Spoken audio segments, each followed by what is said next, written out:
So, welcome back to our economics session number 3 today. Okay, so moving forward to understand the government interference in the market condition or market situation.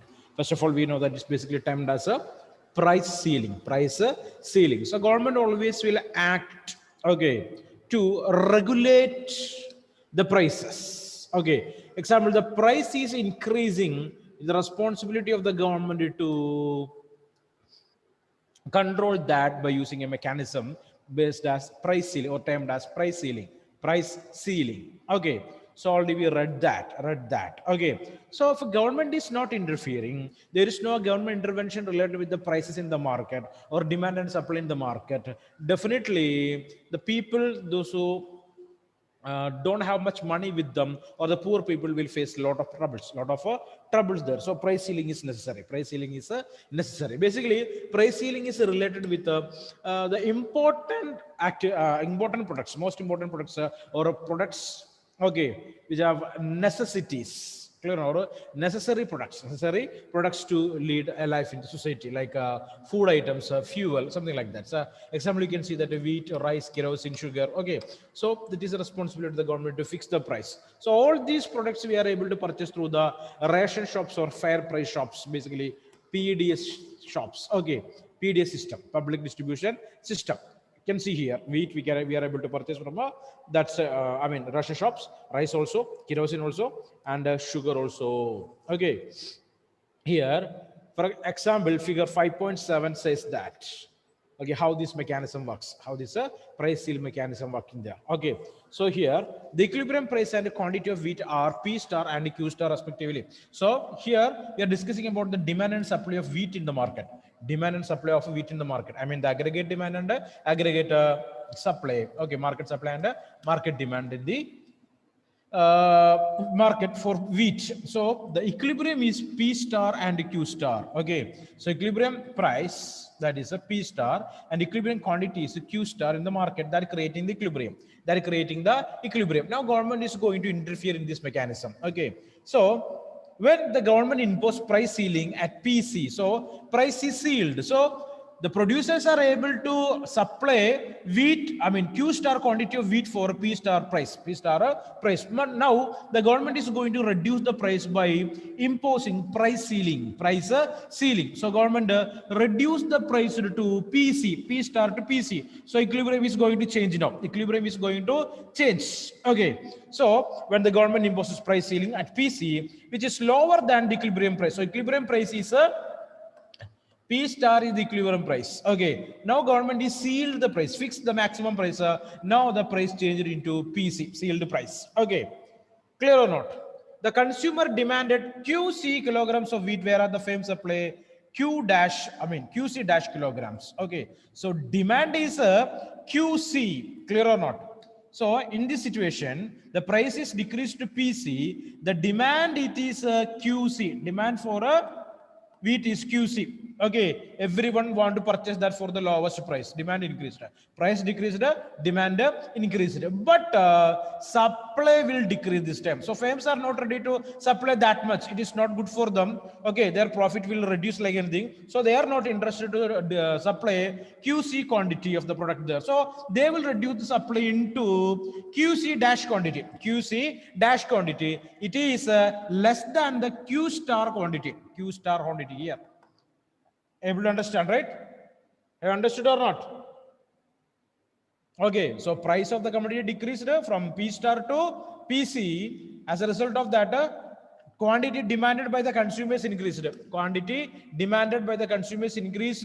From Q star to QC, but supply from the producers decreased to Q star to QC dash. Clear? Clear or not? Yes or no? But there is no reply from anyone. What is the problem? Just unmute your mic and speak. Is that clear or not? Yes, sir. Okay. So listen, if I ask you a question, just give me an answer there. Okay. So you are that much lazy to unmute your mics there, right? Huh? That lazy people. Not interested to at least unmute your mic. Okay, fine. So that's it. That's what's happening here. Therefore, there will be an excess demand for wheat in the market at that price, price. The demand is more, but the supply is less. Hence, though the intention of the government was to help the consumers. Okay, why the government is reduce the price? Why the government is seal the price? They want it to help the consumers. They want to help the consumers because this product is a necessary product. Okay, a consumer durable. It's a staple food item. So government want to regulate the price. Government want to regulate the price. So they did it. Okay, it would end up creating shortage of wheat, but the producers are not ready, or the firms are not ready to supply Q-star quantity of wheat at that price, I mean PC price there. So we are able to find a problem here, shortage of wheat in the market, So therefore, to ensure availability of wheat for everyone, ration coupons are issued. Okay, so producers are not ready to sell that for that quantity of wheat for that particular price called PC. So government will take initiative. They will provide a ration coupons for everyone to the consumer, so that no individual can buy more than a certain amount of wheat. Okay, so a fixed amount of wheat they are able to purchase, the consumers are able to purchase, and this stipulated amount of wheat is sold through ration shops, okay, which are also called fair price shops. So government is creating a situation for everyone. What is that? They are able to purchase the ration, a perfect quantity of that grain from the market for that particular price. Clear? Understood? Again, no answers. See? Okay, moving forward. Okay, fine. In general, price ceiling accompanied by rationing of goods may have the following adverse consequences on the consumers. Okay, so we are thinking that this rationing system is good, but negative impact also are there for this ration system, or negative effects are there. Okay, let us check that. What is this negative impact of this ration system? First of all, here. Each consumer has to stand in long queues to buy the good from the ration shops, right? Is that correct?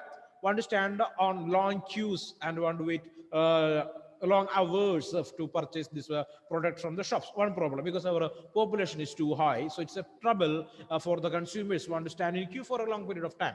Next one, since all the consumers will not be satisfied the quantity of goods that they get from the fair price shop there. Okay, most of the consumers are not ready to purchase. They will not get the desired quantity of the product from the ration shops. Okay, it is ration, a perfect quantity only, right? Nothing more than that. It is impossible, right?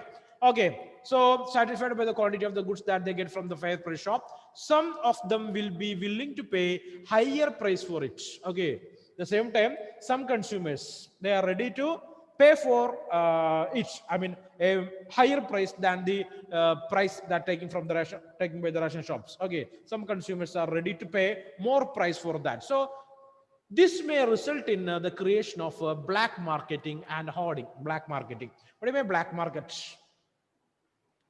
What do you mean by the term black market? Any idea? Black market. The color of the entire area is black, right? The market is black in color. What do you mean by black market? Tell me. Selling goods illegally. Definitely. Okay. So it is against the law or rules or regulations. Okay, selling of goods. So illegally we can say like that it's against the rule and regulations there. So some people, they will offer more price there. So in Kerala we are able to find that related with kerosene, right? Okay, ration shops will provide maybe 0.5 liter of kerosene or something like that. Some people need more, so they are ready to pay more for it. Clear or not? Okay, they are ready to pay more for it. They will pay 35 rupees or 40 rupees per liter, and they will purchase from the ration shops. So it's kind of an example of what we can say, a black marketing condition. All right. So just to keep that in your mind. Clear? Okay, this may result in the creation of black market. So one problem, the consumers want to stand in long queues there. Second problem, it will lead to a problem of black market, because some consumers are they will show their interest to pay more to purchase the product because they want more quantity of that particular product. Okay, so that's it, ration system. Okay, next one, 5.2.2, price floor. Okay, a limit the government will fix for the price. No one is able to purchase the product less than that. For example, 20 rupees is fixed as a MSP, minimum support price for wheat. Okay, if you want to purchase that wheat from any farmer, farmer, we want to pay minimum 20 rupees, nothing less than that. Nothing less than that. If you are paying less than that, it is against the law. Anyway, farmers will not sell it, right? They will sell that for the government for 20 rupees. Okay.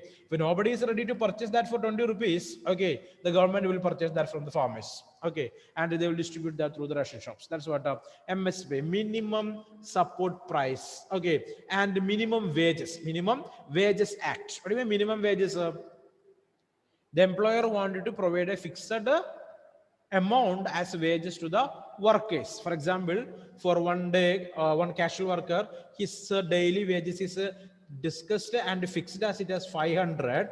All the employers want to provide a minimum 500 for that casual labor. Minimum 500, right? Less than that is against the law. Less than that is against the law. But number of people, they are ready to work even below 500 rupees because competition is there in the market. I mean, competition is there to get a job. Clear or not? So they are ready to do that. So these are all related with the rules and regulation, laws. Okay. By laws, we are creating the situation here. So first of all, for certain goods and services, fall in price below a particular level is not desirable, and hence the government sets floors for minimum prices for these goods and services. Okay. So example, the government is fixed the MSP for wheat, it is 20 rupees. Okay. Because the production cost is 15. Production cost is 15. Take it as average cost of production is 15. So MSP is 20. MSP is 20. Okay, minimum support price is 20, right? So it is ensured, it is guaranteed that 5 rupees will received by the farmers as a profit. Farmer as a profit. So average cost of production is 15, but government is not fixed the MSP to 20. Other people, they are ready to purchase that for 10 rupees, means it is loss for the farmer. A farmer will not produce again, right? Right or not? Yes or no? Okay, that's what the MSP or minimum support price. Okay, the government impose lower limit on the price that may be charged for the particular good or services is called price floor. Underline that. What is mean by the term? What do you mean by the term price floor? Okay, for certain goods and services, fall in price below a particular level is not good, and hence the government sets floor for the minimum price for these goods and services. The government imposes lower limit on the price that may be charged for a particular good or service is called price floor. Price floor, and this mechanism is called to be the second factor of a price ceiling there. Okay, most well-known example of imposition of price floor is agricultural price support programs and the minimum wage legislation, MSP and minimum wage legislation. I already told you that what do you mean by minimum wages, and what is this MSP, minimum support price, Okay, through an agricultural price support program, the government imposes. So, I want to write the answer here. What do you mean by MSP program? MSP, minimum support price. Write down the question. Minimum support price program.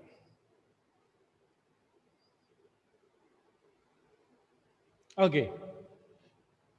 Through an agricultural price support program, the government imposes a lower limit on the purchase price for some of the agricultural goods, and the floor is normally set at level higher than the market determined price for the goods. Similarly, through the minimum wage legislation, the government ensures that the wage rate of the labor does not fall below a particular level, and here again, the minimum wage rate is set above the equilibrium wage rate. Okay, equilibrium wage rate. So that we want to discuss. Okay, equilibrium wage rate that we skipped there. We will discuss that hereafter. Okay, so just to keep that in your mind. What do you mean by the term equilibrium wage rate? Equilibrium wage rate. Okay, so always the government will fix the MSP, minimum support price, to support the farmers. Clear? So MSP is always higher than the average cost of production incurred by the farmers. Okay, so you can read here. Through an agricultural price support program, the government imposes a lower limit on the purchase price of some of the agricultural goods. Purchase price, not the selling price, but the purchase price. Okay. Agricultural goods, and the floor is normally set at the level higher than the market determined prices. Okay, it is higher than the, for example, okay, average cost of production for wheat is for 1 kilogram it is 10 rupee per kilogram. Think average cost. Okay, the market price, prevailing market price, think it is 12 rupees. 12 rupees 12 is the market price. Okay, so government will fix a MSP not less than this 12, not less than this 12. They will fix 15 rupees, something like that. So the farmer want to get some profit, right? Okay, hence what will happen there? The prevailing market price also will increase to 15, equal to 15 or greater than 15. Clear? Clear? Okay, so that will helpful for the farmers. The purchasing price will increase. Similarly, through the minimum wage legislation, the government ensured that the wage rate of the laborers does not fall below a particular level. And here again, the minimum wage rate is set above the equilibrium wage rate. Okay, so figure 5.8 shows that. This one, 5.8 shows the market supply and the market demand curve for a commodity on which price floor is imposed. The market equilibrium here would occur at price P star. This is the MSP. Okay, P star. Okay, sorry, not price P, market equilibrium price. Sorry, not a fixed price, but this is a equilibrium price. Okay, P star, P star. This line. Okay, so P star is the equilibrium, and the Q star is the quantity. Just imagine this price and quantity create the equilibrium in the market. So government is not a interfered here. So government is going to interfere. Okay, but when the government imposes a floor higher than the equilibrium price, so government is fixing equilibrium price here. Sorry, not equilibrium price, MSP, minimum support price at PF. Here you can see PF.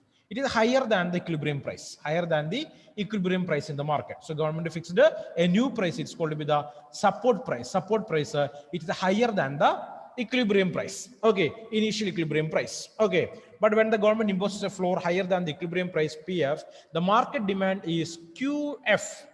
Okay, so for PF, the market demand is QF. Market demand is QF. Okay, PF and the market demand is QF. Okay, where the firms want to supply Q dash F. Clear or not?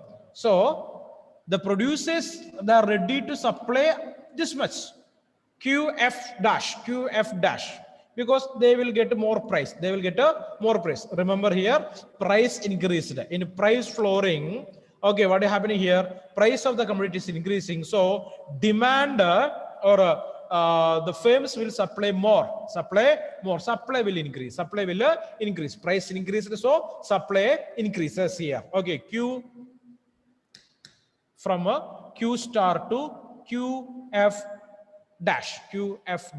Okay, clear? So, but when the government imposes a floor higher than the equilibrium price PF, the market demanded QF, whereas the firm wanted to supply Q dash F, thereby leading to an excess supply in the market equal to QF dash. So this is the excess supply. Okay, actually this was only happening, but the firms are ready to supply up to QS dash. Okay. Okay, in this case, the agriculture support to prevent price from falling because of excess supply, government needed to buy the surplus at the predetermined price. Okay, so I already told you that the excess supply is there. Who will purchase this excess supply? The government will purchase it. Government will purchase and will keep with government granaries. Okay, there's an organization is there called to be FCI. Okay, Food Corporation of India, FCI. Okay, FCI will purchase the excess wheat or any product from the farmers directly and distributing that through PDS system, public distribution system, to the people or through the ration shops. Clear? Is that idea clear? So two conditions are there. One is a price ceiling. I mean, fixing the minimum price and controlling the maximum price. Okay, in both situations, government is able to control the market demand and market supply. Right? If any trouble is there in the equilibrium, it is the responsibility of the government to solve the issue by purchasing the product, or providing more goods to the market or pumping more goods to the market. Right? They're clear. That's what the role of the government. So almost all the topics in this chapter we discussed except the wage equilibrium. Clear or not? Equilibrium wage. So moving back to that, hope all these things are clear for you so far. Okay. And here it is. you can see wage determination in labor market. Wage determination in labor market. Okay, so what is the role of labor in production? Labor in production. A labor necessary for produce something? Is labor necessary to produce something? Tell me. Anjosibi, Ashishbini, Elvina, Grishma, Shubhampal, Pavitra. Many cameras are off. Just turn on that. Okay, tell me. Labor is important or not? Labor is important or not? In connection with the production I am asking. Is it important or not? What about Amal Raj? Tell me. Is labor is necessary for production? Labor. Yes. Sarath Anil Kumar, is that necessary? Labor is necessary? Yes, sir. What is the remuneration for labor? Salary.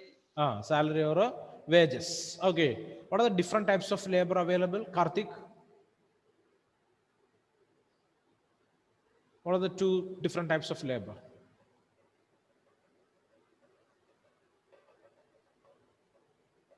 Human labor. Then mechanical labor is there. Then machines only, right or not? Human labor. Human labor we are able to divide into two. What are they? Anybody? How can we classify the human labor? Skilled and unskilled. Of course, skilled and unskilled. Skilled and unskilled. Skilled labor and unskilled labors. Nothing more than that. Skilled labors and unskilled labors. So related with their capacity or production capacity, their wages are different. Wages are different, right? Okay, all the workers or all the laborers will not get the same amount of wages, right? It is different. It is different. Who will fix that? The producer will fix it. Producer will fix it related with the cost of production. Cost of production. We already studied that in the junior class that most of the companies or most of the firms will observe an area where cheap labor is available. Cheap labor is available. So labor, wages is less, which means more profit for the firm. Clear? Cheap labor, more profit. That's what the policy almost all the firms are following. Cheap labor availability. They will search for that. If cheap labor availability is there, definitely they are able to create more profit. Okay, so just keep that idea in your mind. Okay, now we are going to discuss that. Okay, here we will briefly discuss the theory of wage determination under a perfectly competitive market structure using the demand supply analysis. Okay, so here also using a demand and supply method only. Clear or not? If more workers are available in the market means what will happen to the wages of that people? More workers are available. Okay, what will happen to the wages? Wages will increase or decrease? Tell me. Decrease. You want a housemaid. Okay, remember, you need a housemaid. So nearly 10 to 20 people are ready for work. And for whom you will give that job? Tell me. You need a housemaid. Okay. Lowest wage. Those who offer the lowest wage, right? Or lowest salary. Right or not? Very good. Okay, so that's it. That's what. All the firms will do the same only. Okay, and other thing, no housemaids are available. It is rare to find them. Rare to find them. Okay, then what will happen? You will offer a high salary or high wage, right or not? Right or not? Then only you are able to attract them, or else you will not get anyone. Okay, so that's it. So almost all the jobs are like that only. Clear? If a shortage is there means the wages will increase for the labor. If plenty of supply is there means it will reduce. It will reduce. Okay. The basic difference between the labor market and the market for goods is with respect to the source of supply and demand. Clear? Here also we are going to discuss about the labor availability related with the supply and demand only. Okay. So in the labor market, households are the suppliers of labor. So in the labor market, who are the suppliers? Not the firms, but households. Okay, from each family, okay, we are supplying the labor. And the demand for labor comes from firms, whereas in the market for goods. Okay, so demand for labor coming from the firms. Okay, in markets, the demand for the goods coming from the consumers, right?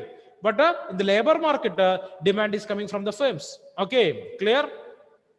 Okay, just understand. It is the opposite here. It is important to point out that by labor, we mean the hours of work provided by laborers and not the number of workers here. Okay, so we are discussing here. Okay, we mean the hours of work provided by laborer and not the number of labor.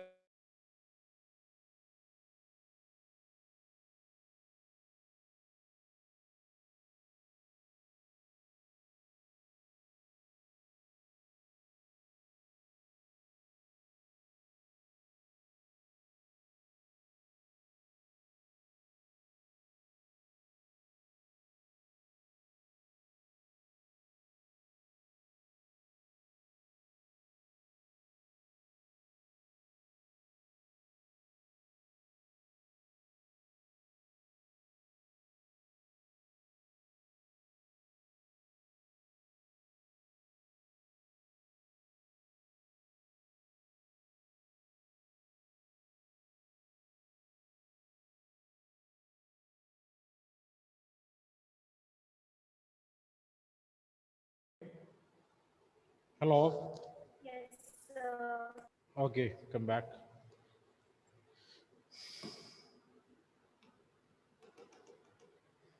So that's it.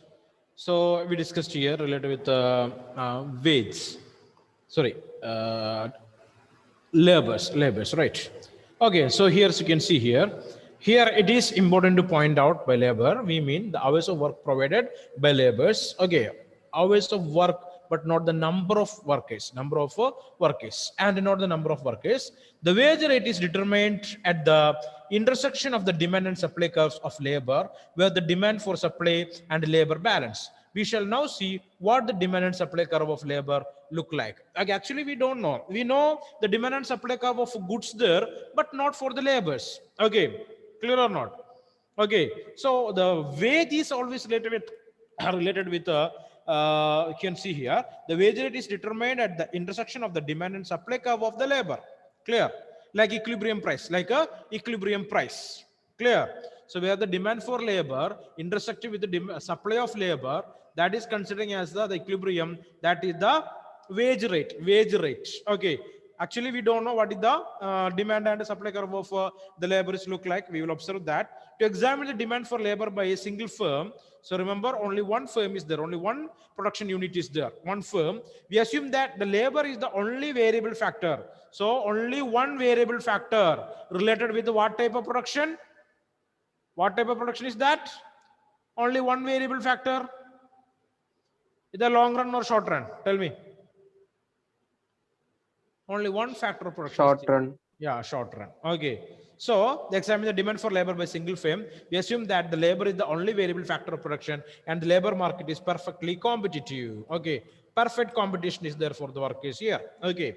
With in turn implies that each firm takes wage rate as given. Also, the firm are concerned with is perfectly competitive in nature and carries out production with the goal of profit maximization. So in a perfect competition system, the workers know the wage rate in the labor markets. Okay, and almost all the producers are able to reduce the wages because they have to improve their profit, at the same time workers wanted to get more wages. Okay, so we also assume that given the technology of the firm, the law of diminishing marginal product hold. Okay, so diminishing marginal product, already we studied that. If you are adding an extra input up to a level, that input is able to produce more output, right? Yes or no? Marginal, I can see here, what is that? Diminishing marginal product. Diminishing marginal product. We studied that in the earlier chapter. So one extra unit of labor is able to produce one extra unit of product. Just imagine. Just think like that. Clear? So only labor is increasing, but no other inputs are increasing, which means but the productivity of the labor will reduce by the time. Okay, clear or not? Okay, that is basically termed as a law of diminishing marginal product. Law of diminishing marginal product. For example, I want to ask, already in chapter 2, we studied about law of diminishing marginal utility, and chapter number 4, we studied about law of diminishing marginal product. Marginal product. Simple it is. What is the law of marginal utility or diminishing marginal utility? If you are using or consuming an extra product, what will happen there? The one satisfying capacity of the product will reduce, right? Yes or no? Yes or no? Again, continuously we are using the same. Again and again we are adding the same. What will happen? Or consuming the same product, what will happen there? The productivity, or so one satisfying capacity of the product will goes as minus. Okay, it will move, or it will turn to negative. Clear? Clear? So that's called to be law of diminishing utility, marginal utility. Now we, in the 4th chapter, we discussed about law of diminishing marginal product, which means, okay, we are adding extra input up to a limit. The inputs are able to produce more, but that limit crossed, what will happen? Productivity will reduce. Productivity will reduce. Sometime it will reach the negative value also. Negative value also. Not needed. Okay. So the firm being a profit maximizer, so always the firm will think to improve the profit. Okay. How can a firm improve the profit? By making changes in the technology, right? Most modern technology they can use, they can reduce the price. Okay, or they can improve the profit by reducing the cost of production. Other method is what is that? Reducing the price of the raw material. Using the cheap raw material, they can improve the profit. The third method is what? What is that? Reducing the cost for labor. Wages want to reduce to maximize the profit. So most of the firms will think about that, how to reduce the cost of labor. The firm being a profit maximizer will always employ labor up to the point where the extra cost she incurs of employing that last unit of labor is equal to the additional benefit she earns from that unit. Okay, so always they will think the last unit is able to provide something or some extra output. After that, the producers came to know that it is not possible. Again, we are adding also, he or she is not able to provide or produce an extra output. There is no use of that. The extra cost of hiring one more unit of labor is the wage rate W. The extra output produced by one more unit of labor is its marginal product, MPL, marginal product for labor. We studied that in the earlier chapter. MPL, marginal product for labor. That's what the additional output that a firm can produce by adding an extra labor, right? That is basically termed as W here, and MPL is termed as a short form of marginal product for labor. MPL, marginal product for labor, L. And by selling each extra unit of output, the additional earning of the firm is the marginal revenue. Okay, so for extra labor, extra output, by selling that extra output, extra income, extra revenue. That's what marginal revenue studied. Okay, last chapter, number of short notes I provided for you. People just read that and understand what is mean by the term MPL and what is this marginal revenue. The basic idea should be there. If you don't know the basic idea in economics, it's difficult to understand the other portions there. Very difficult. Okay, so that's what I told, that to learn all those things properly. Okay, already completed one examination also, and you forgot that. That's what I'm telling, that disposable knowledge is not that good for us. We are not studying for completing one examination and getting mark for that, right? Want to understand the topic, then only we are able to move forward. Okay, this is the base concepts in class 11. Okay, base concepts of economics. Okay, up to class 10 you studied just something that taking you to the subject. Okay, now you are coming to know that what is this subject is basically. Clear or not? So one of the base things you want to learn properly. If you don't know, so okay, learn it. Again, I'm telling you, learn it properly. Okay, so that's very good for you. Okay, for scoring good marks there. Not disposable knowledge, but if you want to do something in a metal there. Okay, material required there. Okay, so want to remember the things properly. Therefore, for an extra unit of labor, she gets an additional benefit equal to the marginal revenue times marginal product, which is called the marginal revenue product of labor. So these are basically, that is termed as a marginal revenue product of labor. Okay, so extra labor is added in the production as input. As a result of that, output increased. By selling that output in the market, extra revenue came. That extra revenue is the part of the benefit of the extra labor, right? Extra labor, right? Okay, so that's what the MRPL, marginal revenue product of labor. Marginal revenue product of labor. Thus, while hiring labor, the firm employs labor up to a point. Okay, so up to a point only the firm will give employment or hire the labor, which means W, I mean the rate, I mean wage rate, W is equal to MRPL. What is that? Marginal revenue product of labor. And MRPL is equal to MR multiplied by MPL.